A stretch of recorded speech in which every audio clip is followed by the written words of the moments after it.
لا تنسوا الاعجاب بالفيديو والاشتراك في القناة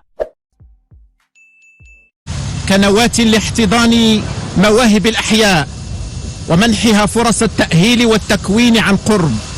تكوين تستكمل لبناته داخل أكاديمية محمد السادس لكرة القدم، التي شارك من خريجيها 4 أبطال النخبة الوطنية التي خاضت غمار مونديال قطر 2022. يوسف نصيري، نايف أكد، عز الدين أناحي، وأحمد رضا التقناوتي، واللائحة مفتوحة لأسماء أخرى. فأكاديمية محمد السادس لكرة القدم بكل تأكيد خزان للمواهب، تم بناؤها وتجهيزها بتعليمات ملكية سامية وفق المعايير الدولية. هي كما جاء في الرسالة الملكية التي وجهها جلالة الملك حفظه الله إلى المناظرة الدولية التي نظمتها بسخيرات الجامعة الملكية المغربية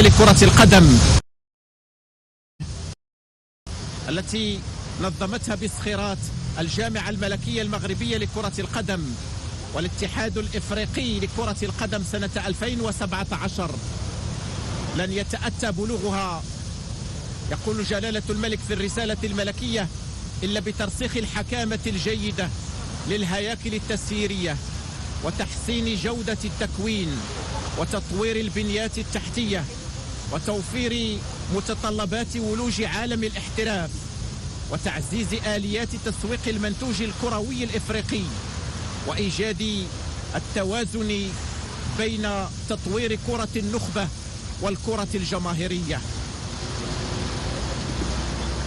نقطف اليوم إحدى ثمار السياسة الرشيدة والحكيمة لجلالة الملك حفظه الله والرؤية الملكية السديدة للرياضة ببلادنا. فالإنجازات التاريخية لأسود الأطلس بمونديال قطر ليست وليدة الصدفة، بل هي ثمرة عمل دؤوب واستراتيجية متوسطة وبعيدة المدى وضع أسسها جلالة الملك حفظه الله لتطوير الرياضة وكرة القدم ببلادنا.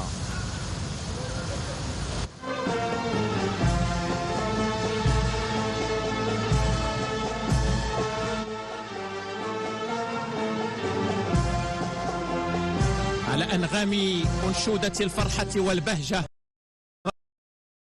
تاريخية بمونديال قطر إلى لحظة تاريخية مميزة عميقة الدلالات هنا بالقصر الملكي بالرباط، حيث تحظى النخبة الوطنية لكرة القدم باستقبال ملكي سام.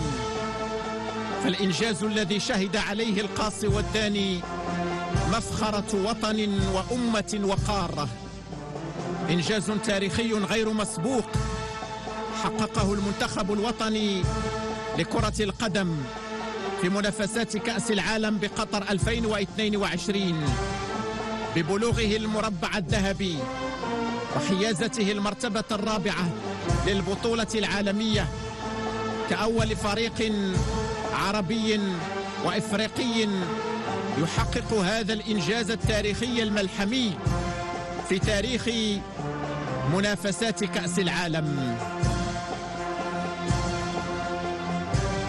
عناصر الفريق الوطني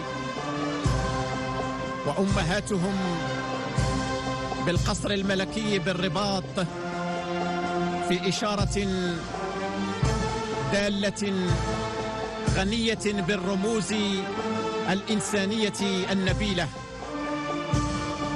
مفخرة وطن وأمة وقارة، وإنجاز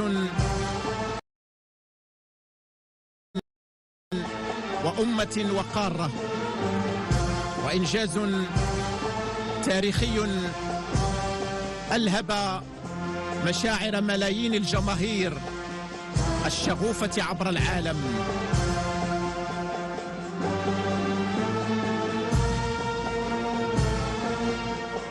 ودروس قد قدمتها النخبة الوطنية في قيم الوطنية وفخر الانتماء، نسجها فريقنا الوطني لكرة القدم بقيادة مدربه الشاب وليد الركراكي ضمن رحلة المونديال بقطر،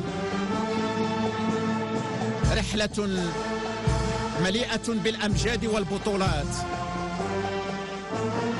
من حلم إلى رغبة فطموح مشروع بأداء متميز، فإرادة قوية تحققت معها مكاسب وإنجازات تاريخية يخطها المغرب ملكا وشعبا ونخبة وطنية بمداد من الفخر والاعتزاز للرياضة المغربية والعربية والإفريقية.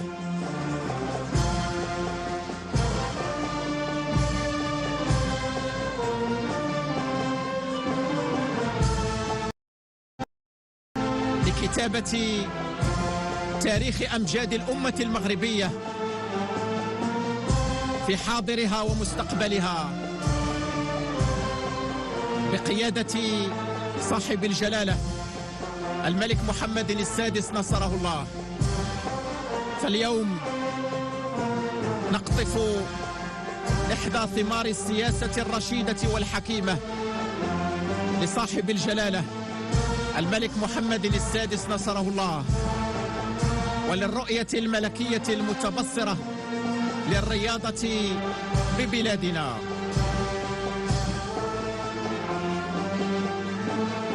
فولادة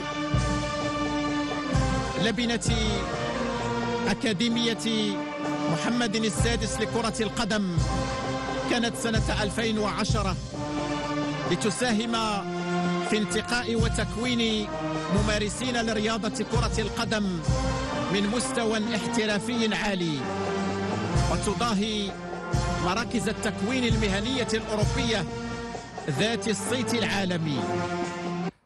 نعم سيدي أعزك الله، يحظى بشرف الاستقبال والتوشيح من طرف جلالتكم نصركم الله رئيس الجامعة ولاعب المنتخب الوطني لكرة القدم المتألق في نهائية كأس العالم قطر 2022، رئيس الجامعة الملكية المغربية لكرة القدم السيد فوزي القجع.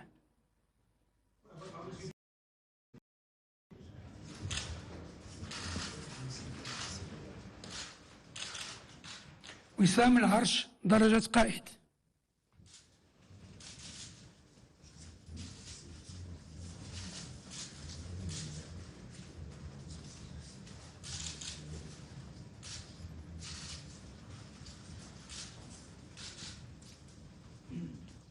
الناخب الوطني السيد وليد الركراكي.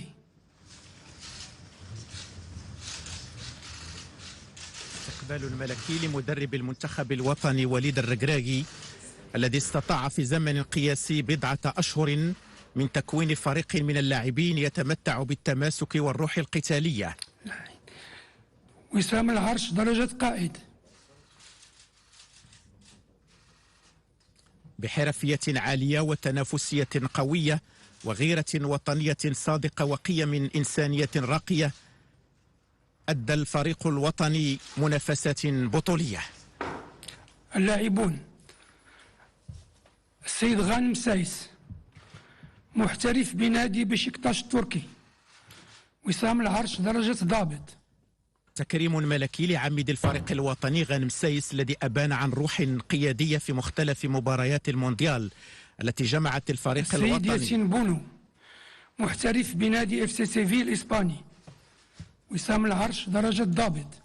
حامي عرين أسود الأطلس ياسين بونو أول حارس مرمى إفريقي يحافظ على نظافة شباكه خلال 3 مباريات. أرقام قياسية عديدة دخلت سجل مفاخر النخبة الوطنية. السيد أشرف حكيمي محترف بنادي باريس سان جيرمان الفرنسي. أشرف حكيمي وسام العرش درجة ضابط. أشرف حكيمي تجربة فريدة متفردة كمدافع يحسب له 1000 حساب، وجدار منيع انكسرت أمامه كرات الخصم تباعا، وتكريم ملكي لجلالة الملك حفظه الله نصره الله.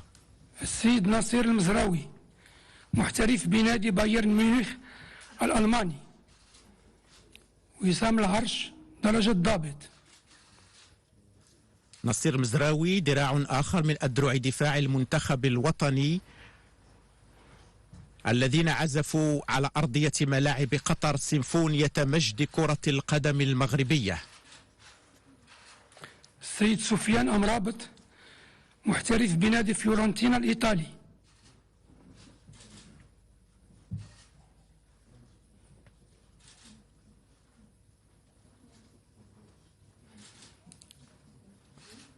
وسام العرش درجة ضابط. وسط الميدان سفيان مرابط وواسطة عقد المنتخب الوطني النفيس بكل عناصره المتسمة بالاحترافية العالية والتنافسية القوية، كان حاضرا بقوة في المقابلات السبع لأسود الأطلس. السيد نايف أقرد محترف من نادي ويست هام الإنجليزي، خريج أكاديمية محمد السادس لكرة القدم.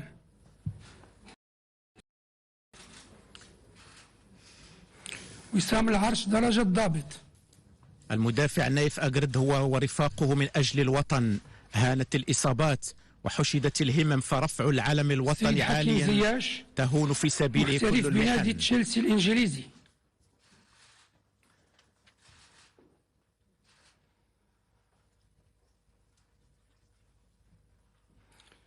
وسام العرش درجة ضابط. حكيم زياش ذو القدم اليسرى الذهبية والروح القتالية العالية، المؤمن حتى النخاع بأن النصر لا طعم له إلا تحت الراية الحمراء بالنجمة الخضراء. محترف بنادي أنجي الفرنسي، خريج أكاديمية محمد السادس لكرة القدم.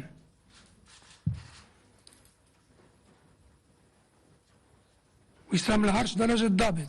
عز الدين ناحية الضوء الساطع في كل اتجاهات الملعب، وثمرة من ثمار أكاديمية محمد السادس لكرة القدم.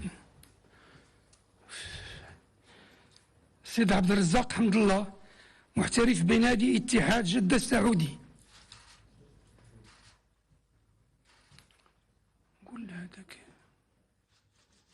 عبد الرزاق حمد الله إسهام في صنع لحظات مونديال 2022. السيد أنس زروري محترف بنادي برلي الإنجليزي. وسام العرش درجة ضابط. أنس زروري سواعد قوية واعدة لمنتخب قوي متماسك، حقق فوزا كان حلما صار حقيقة، وشرع الباب نحو عطاءات هي اليوم أحلام درجة ضابط. قصة نجاح كروية أخرى أضافت لسجلها صفحات مشرقة في مونديال قطر. السيد منير الكجوي محترف بنادي الوحدة السعودي.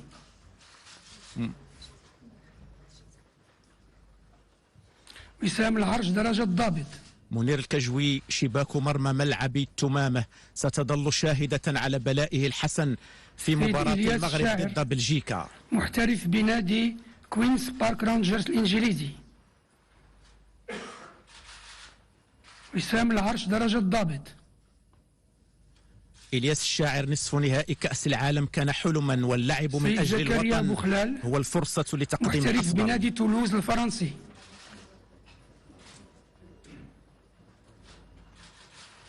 وسام العرش درجة ضابط. زكريا بوخلال عزيمة وإرادة لمهاجم لا تفتر، وإن وصلت إلى شباك الخصم وحققت الهدف فالعود والمسير من جديد نحو الشباك هو الأمل. محترف بنادي ستاندارد دو ليج البلجيكي. وسام العرش درجة ضابط. سليم أملاح شغف قوي بالقميص الوطني وإرادة تتحدى الصعاب لتشريفه والشرف بارتدائه. الزلزولي محترف بنادي أوساسونا الإسباني.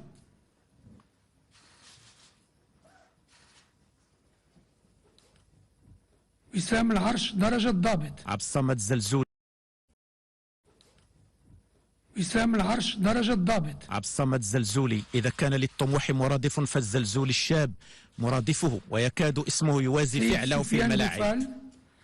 محترف بنادي أنجي الفرنسي.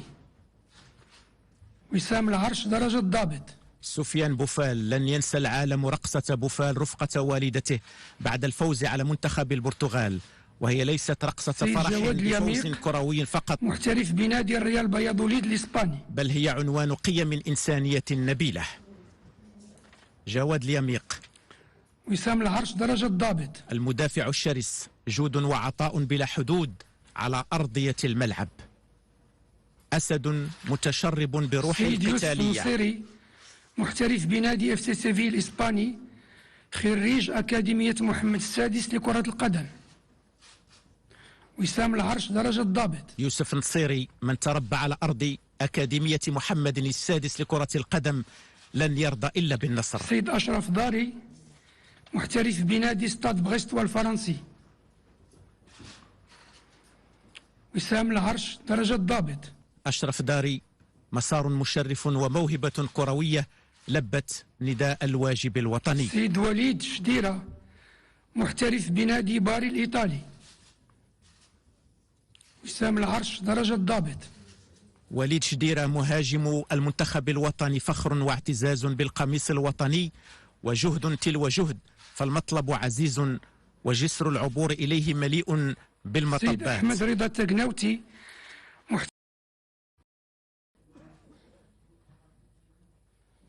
وسام العرش درجة ضابط.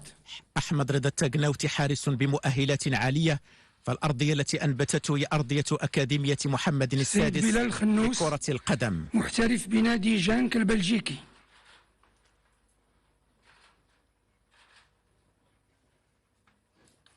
وسام العرش درجة ضابط. بلال خنوس، صغير في عمره كبير في وطنيته، عملاق في حلمه، أخلاق الكبار وعزيمة سيد الشباب. بدر بانون، محترف بنادي قطر الرياضي.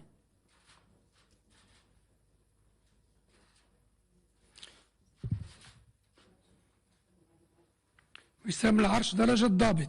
بدر بانون، احترافيته وأخلاقه العالية وقود وطنيته التي يضخها قلبه النابض بحب الوطن، محترف بنادي الوداد البيضاوي. وسام العرش من درجة ضابط. يحيى عطية الله الإدريسي، لأن الهدف واحد وقبله الحلم واحد، فإن الموعد أصبح واحد أيضا، وعلى أرض واحدة تجسدت الإرادات. أخيرا السيد يحيى جبران، محترف بنادي الوداد البيضاوي.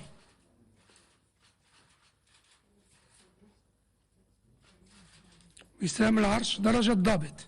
يحيى جبران، من كل المشارب الكروية تشربوا، والتحمت الخبرة بالخبرة، وزادت الإرادة الكتيبة قوة، فالتألق أبدا لم يكن صدفة، هو عمل شاق ومسار طويل، لكن بنفس الإصرار والتحدي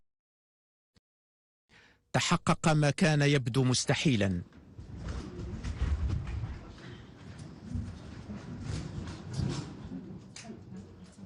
استقبال ملكي سامي يخصص لأعضاء المنتخب الوطني لكرة القدم، وجلالة الملك حفظه الله محفوفا بصاحب السمو الملكي ولي العهد الأمير مولاي الحسن، ومرفوقا بصاحب السمو الملكي الأمير مولاي رشيد، وصورة للتاريخ، تاريخ مجيد حافل بالبطولات،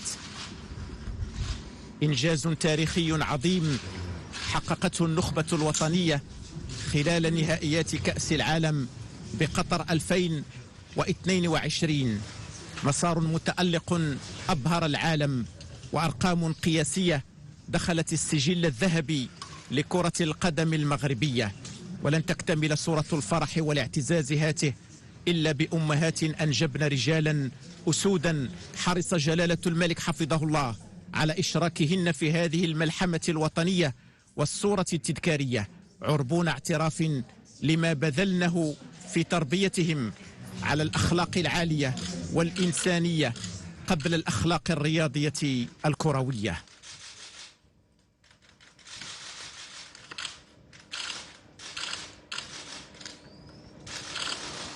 أوسمة ملكية كريمة من يدي صاحب الجلالة الملك محمد السادس نصره الله، سود الأطلس أبطال المغرب.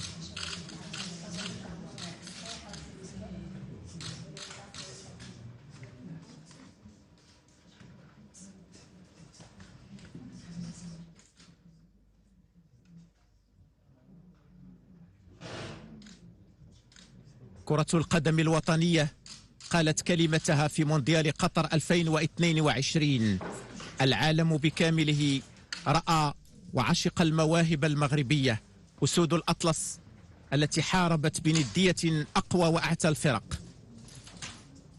لحظة للتاريخ يقدم خلالها أسود الأطلس إلى صاحب الجلالة الملك محمد السادس نصره الله تذكارا تعبيرا منهم عن المحبة اللامشروطة والوفاء الدائم للعرش العلوي المجيد، والامتنان للرعاية والعناية الملكية السامية التي أحاط بها جلالة الملك حفظه الله أسود الأطلس طيلة منافسات كأس العالم بقطر 2022. هو امتنان وشكر للعناية الملكية الدائمة التي يشمل بها جلالة الملك حفظه الله الرياضة والرياضيين، والتي أثمرت سياسة رشيدة رفعت من شأن الرياضة الوطنية عاليا، وحققت بفضلها مكاسب وإنجازات للتاريخ تشكل مفخرة الملك حفظه الله لكافة المجالات والميادين، حرصا من جلالته على ضمان التقدم والتطور الشامل والعيش الكريم لكافة المواطنين، وضمان الصورة المشرفة اللائقة بمغرب التاريخ، مغرب الأمجاد والإنجازات العظيمة.